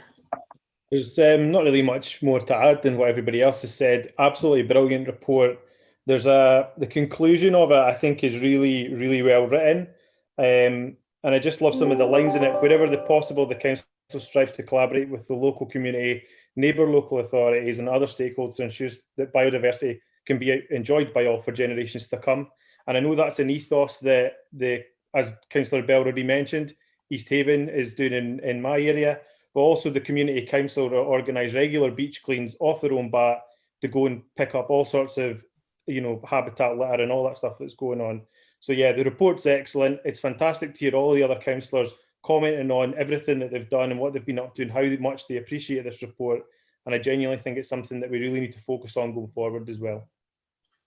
Thank you, Councillor MacDonald. Yes, a lot of volunteer organisations do a tremendous amount of work on this, and the Moneyfeith Ecoforce, they have their monthly litter pick on the Moneyfeith Beach, and they do, like the rest across Angus, a tremendous amount of work. Councillor Whiteside. Thank you, Deputy Provost. I'll keep this very brief because an awful lot's already been said that I was going to say. It's a fabulous report. As being pollinator champion and meadow champion, I'm particularly pleased to see the work that's been going on with meadow and wildflowers and the innovative work with the verge management. I've also been involved in quite a few beach litter picks, and some of them, the informal ones run by Monifeith Ecoforce at Barry Budden. And I can just say, if anybody's never done it, it's a fabulous way to spend a Sunday morning. It's just, you come away feeling so much better, and it's just amazing what's picked up on in a couple of hours with quite a lot of volunteers. So thanks to everybody involved with this, it's great. Thank you, Councillor Whiteside. Okay, there are no more comments. We have the recommendations in front of us. Is the report agreed? Agreed. Okay, thank you very much. Okay, members, the next one is agenda item number 13, and it is the Angus Local Development Plan Action Programme 2020 update, a report by the Director of Communities. Any questions? Councillor MacDonald?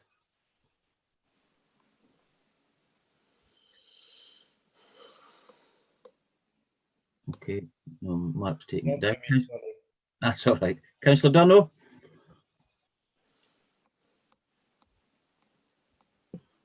It's actually a comment that I have. Thanks. Okay. Councillor Hans, is it a question or a comment? It's a question. Okay. Right.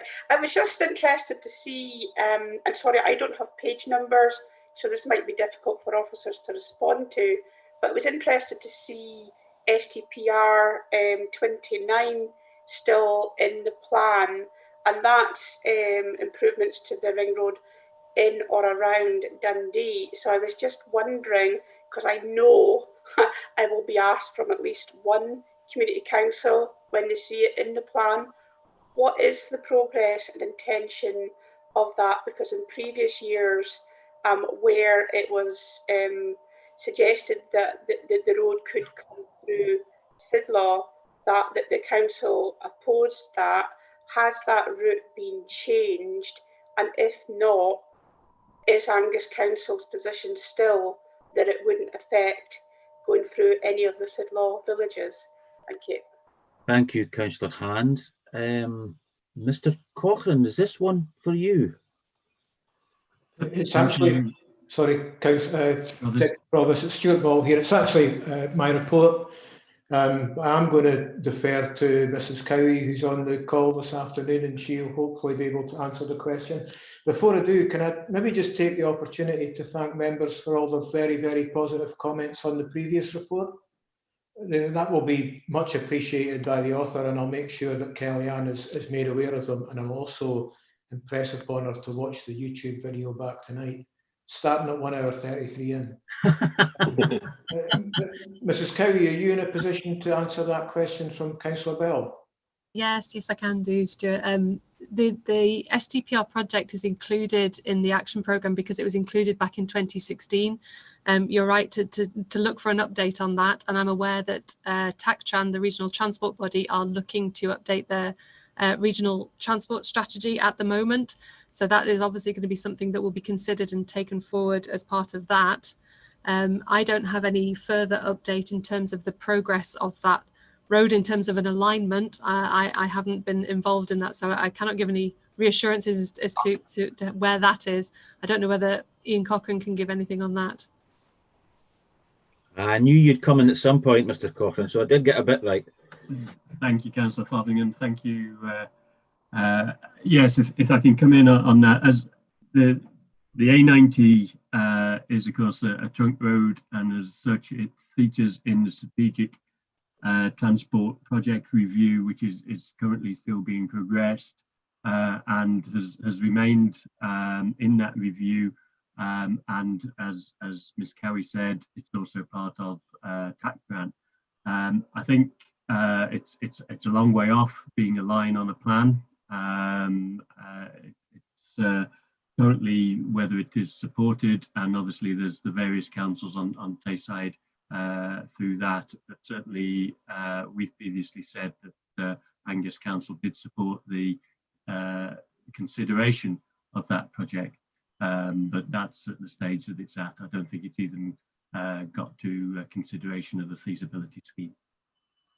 Well, would Angus Council be consulted on the route further down the line? It is a long way off that, and absolutely we would be, yes. Perfect, that's all I need to know. Thank you. Councillor Devine, is yours a comment or a question? Question, actually. Okay. Yeah.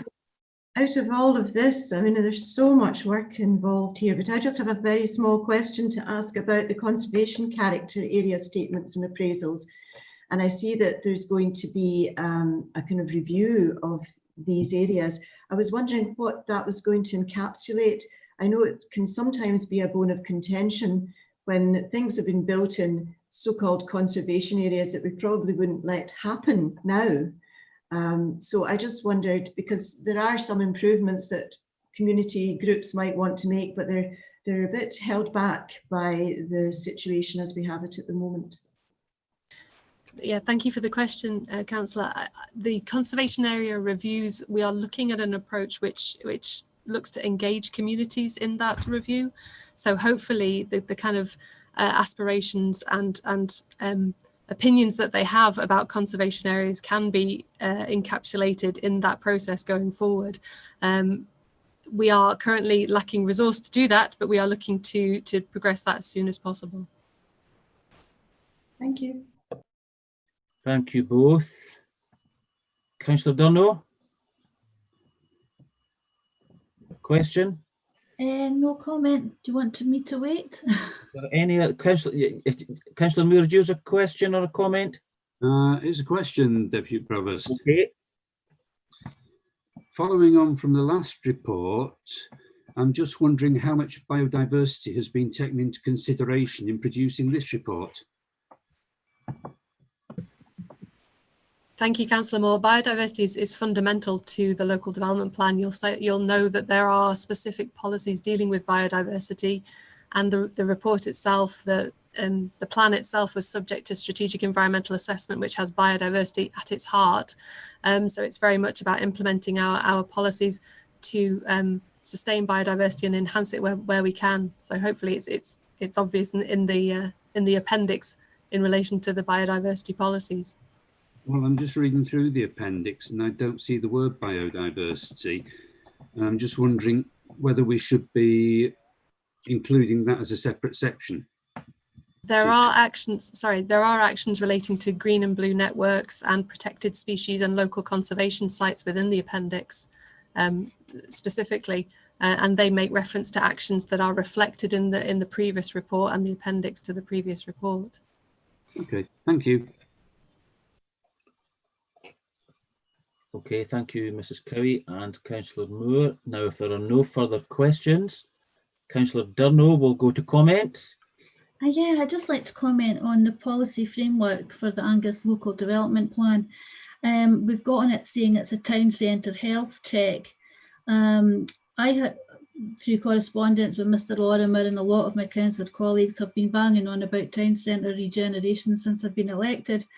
I actually even made a PowerPoint presentation, which Councillor Cheap actually took for Carnoustie because he was so impressed with it. But we don't actually have anything happening with this. It's been going on for a while. So I do hope with this report coming out now, we've got on here tourist linkages. We had hundreds and hundreds of tourists came last year to Arbroath because they couldn't go abroad on holiday. I did manage to get the beach cleaned up. People thought that was a bit crazy, but it did actually result in more people going down to the beach because they could get through the seaweed. We need to keep this up. We need to get this town centre sorted out. We're getting a new road put in, but we've got a road that's going to nowhere. We need some more decisions to be getting made immediately with this for the town centre regeneration. And apart from one councillor, I don't have as much support as I would like on this. So I would like to push this forward for next year before the tourists come to Arbroath next year. We're going to get tourists, we're going to need to make the place look nice.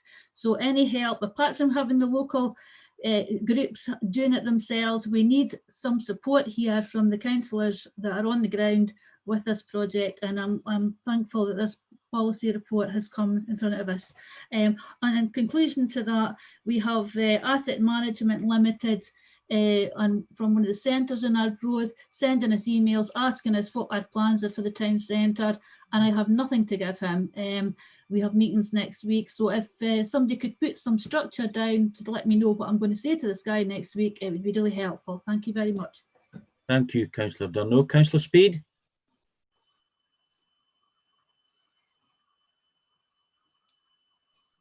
Sorry, I was on mute. It was really just to thank Councillor Durno for her comments, which I welcome, and more than happy to continue to support her, as I agree that it's important that we do look to see what we can do in terms of town centre regeneration, and that we make real effort to make our places and spaces much more attractive for visitors and tourists alike to come and enjoy and want to spend their time in Angus and indeed Arbroath. Thank you. Thank you, Councillor Speed. Councillor Moore, your hand's up, but was that for your question the last time? Yes, it was. It's away now. Okay, there's no further comments then. We've got the two recommendations in the report. Is that agreed? Agreed. Okay, thank you very much. Now, at this point, I think, Councillor Boyd, you will need to leave before we go on to agenda item number 14. Yes. Oh. Can IT just confirm that Councillor Boyd has actually left the meeting, please? Yes, I put him in the waiting room. Okay, thank you, Andrew. Okay, members, the next one is agenda item 14, Scottish Government Discretionary Business Support Grant and Winter Hardship Payment and Future Grant and Payment Schemes. And that's submitted a joint report by the Director of Strategic Policy, Transformation and Public Sector Reform and the Director of Finance. Councillor Fairweather. Yes, thank you, Deputy Provost. It's not a question. I would like to move that report. Okay, thank you. Councillor Macmillan Douglas.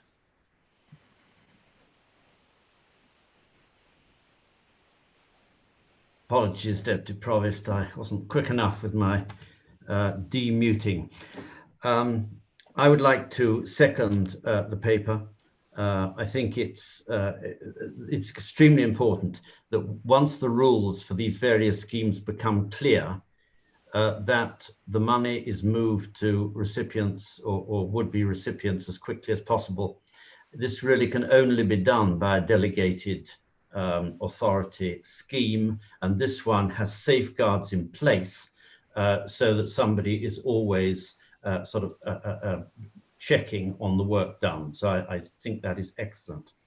I would just like to say also two things. Firstly, from my membership of the Board of Business Business Support, I know that, or Business Gateway rather, I know that many other councils are going the same way as this. So I don't think we're being tremendously controversial. And secondly and finally, as the UK government has now made available to the people of Scotland some £20 billion since March 2020, when COVID started to be felt, which you'll all have worked out is about £4,000 per man, woman and child in Scotland. We must ensure that this final bit, or if it's final, this next bit of the money gets paid to those who qualify for it as soon as possible. Thank you, Deputy Provost. Thank you very much, Councillor Macmillan Douglas. Okay, any questions? Councillor Cheap? Thanks, Deputy Provost. I just like to support that last comment from Councillor Macmillan Douglas, his last comment there. It's a question for the Director of Finance, if possible, and it's just for a bit of clarity, Ian, if possible. Regarding the business support grant monies when they come through and the amount that does come through, and I know it's not all known yet, but there are a number of bodies, not just businesses, but local charitable organisations that are, to quote somebody else earlier in this meeting, on their knees and at no fault of their own as a result of COVID and the restriction on their income streams because of being shut down because of COVID. will funds be made available to them from, under this report and paper, to such organisations? Because I'm thinking of some that missed the boat the first time round when there were grants being made available, and primarily because they thought they could see an end, a light at the end of the tunnel, and had no conception that COVID would go on as long as it has, and are now suffering significantly. And I'm just wondering if they would have access to these funds. Do you, convener, and it might be that Mrs. Smith also wants to comment on this. It's actually economic development staff that have been administering the detail of the business grants. So the one that's covered by this report is a discretionary scheme.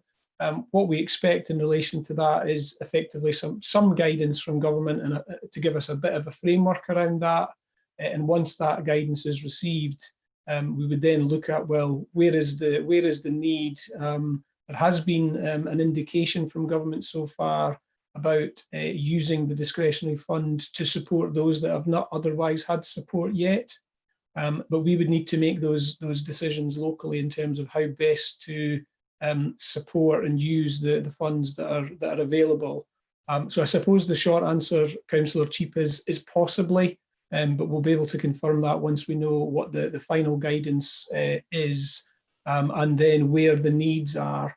One of our challenges here is we have a specific amount of money that's been allocated to us as part of that discretionary fund.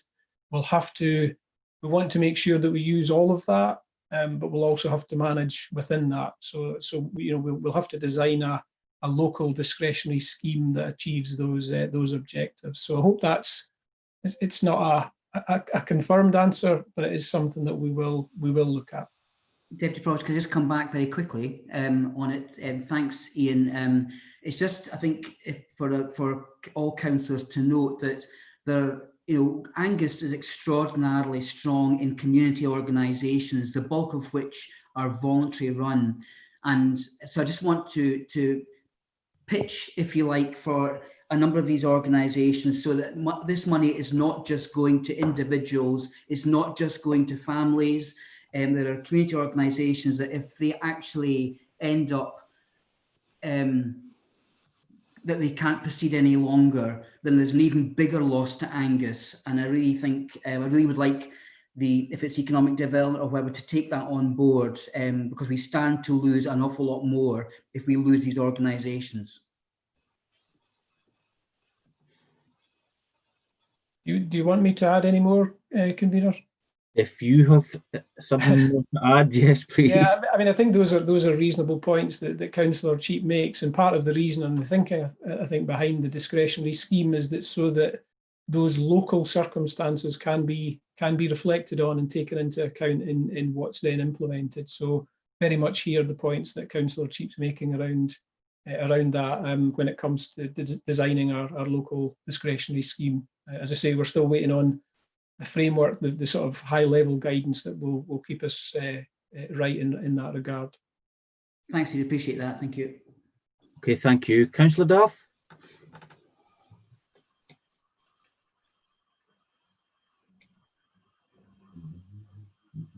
Yeah, thanks, Deputy Provost. Yeah, I think this is an important extension of the previous business support schemes, and certainly, I think, has our support.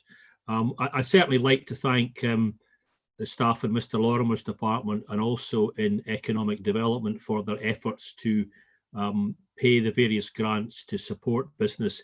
It's been an additional duty that's been dumped on them, I guess, by government, but I think they've done their best. And I know I've had a number of organisations, both voluntary and business, who've approached me, and generally they've looked again where it's appropriate and sometimes have agreed that perhaps they weren't eligible, sometimes they were, but I think I'm grateful for that assistance and consideration. I think just to pick up Councillor Macmillan Douglas's comments about the 20 billion, I think it's worth members recognising, and the public, that this money has either been printed by the UK government or borrowed by the UK government, and if the latter, we'll all be paying with it paying for it with our taxes. We pay our taxes. It's not unreasonable that we get some support. We pay a bit more in Scotland too, Councillor Duff. That's not quite correct, and I don't think it's your place to say that as an impartial chair. Thank you for your comments, Councillor Duff. Right, comments? Councillor Speed? Yeah, thank you. I welcome this report and this next stage of funding, and I'm sure, like the rest of my colleagues around the table, this year has seen, you know, a dramatic increase in correspondence from individuals, families, businesses, and organisations who are struggling. So I think this is going to be a crucial next stage. And will by no means be an easy task for the officers involved in administering the funds and applying their discretion and making these decisions. So I just, you know, give my support in advance for the works that are ahead, because it will no doubt take, you know, quite a bit of work and time. So I think it's important that that's where we challenge our focus and resources over the next couple of months. So thanks to Ian for his feedback too. Thank you, Councillor Speed. Councillor Blaze? Yes, thank you, Deputy Provost. It's perhaps not entirely relevant to business support grants, but I think it's worth bringing up at this point. The Bravo Group in Brechin were struggling to be able to spend their participatory budget award that they got. But thanks to some very sensible and light-handed approach from the communities team and Mr. Ball, they've been able to find a solution to this. And I would like to personally thank them for that, and maybe point out to other councillors that if they have groups that are struggling to spend their PB awards from the previous year, it's worth getting in touch with the communities teams. Thanks. Thank you, Councillor Blaze. Any further comments? Mrs. Buchanan? Thank you, Deputy Convener. I just wanted to clarify in terms of paragraph 7.2 of the report, there's reference to the quality implications, and for the discretionary business grants and the winter hardship payments, you'll see that there's a EIAs attached to the report, just to clarify that. Thank you. Okay, thank you very much. Okay, members, on that basis then, is there no one else wishes to comment? No. We've got the 10 recommendations in front of us. Is the report agreed? Agreed. Agreed. Thank you. Now we'll have to let Councillor Boyd back in. Mrs. Philbin, please. Lovely to be back, everyone. A grand entrance. I'm sure everyone else feels exactly the same. Ah, dear. You should have been on the stage, but then you do go on the stage. Okay, members. Agenda item number 15 is the Angus Alive update, and it's a report by Mrs. Smith. Questions on agenda item 15? No. Okay. Now, members, I will ask that the recommendations in this report, actually, the next item, the exempt item, is actually an appendix to this report. Will any of you have any questions on the exempt item once we go into the next session? Because we can't approve agenda item 15 if there's going to be questions on agenda item 16. Councillor Blaze? I don't want to know the question, but just to know if you'll have a question on agenda item 16. Yes, I do have a question. Okay, that's fine. Well, in that case, then we'll leave the report open and we'll deal with it in the next session. Okay, members, I think we go out now and we come back in using the other link. Does anybody wish a 5 or 10 minute comfort break? No? Okay, then, well, we'll just go ahead and use the other link, and I'll see you on the other platform. Thank you.